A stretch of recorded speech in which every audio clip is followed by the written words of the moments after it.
Masa tu saya dekat Manila. Saya WhatsApp ustazah saya cakap, kenapa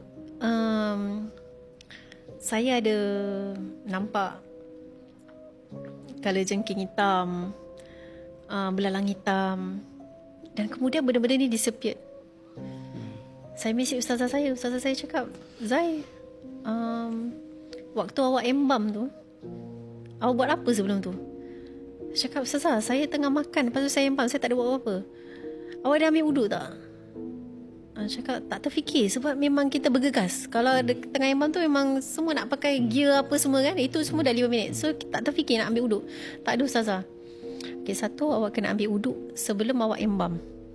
Okay, embam ke postmortem ke, asalkan nak pegang jenazah, awak kena dalam keadaan wuduk. Yang kedua, awak buat apa? Kalau awak tak ngaku, saya tak boleh tolong awak. Ustaz, saya tak buat apa-apa, saya jujur, saya tak buat apa-apa, saya dah pakai saya punya uniform, terus saya embam. Awak kena jujur. Kalau awak tak jujur, saya tak bilang awak. Okey Ustaz, saya dah ambil gambar saya dah ambil gambar jenazah. Saya bukan simpan untuk pendidikan. Kita boleh ambil untuk pendidikan, kita boleh simpan kan.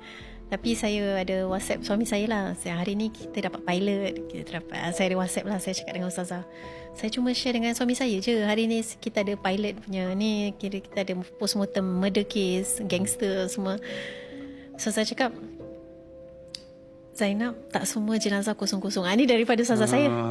Tak semua jenazah kosong-kosong. And kalau ada jenazah yang ada kadam dia tak suka. Macam kita ambil gambar dan yes.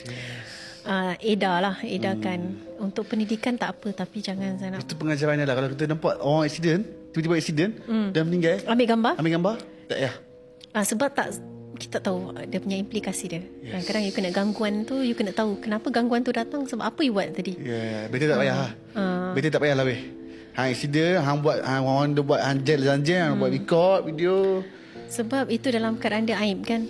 Tak semua orang macam dia sama macam penerima organ tu, benda yang itu sesuatu yang hak dia telah dicerobohi. So sama juga penerima organ ataupun dia tengah kemalangan, itu hak dia, aurat dia kan, aib dia. So bila kita publicize, mungkin dia tak redha ke apa ke, wallahualam.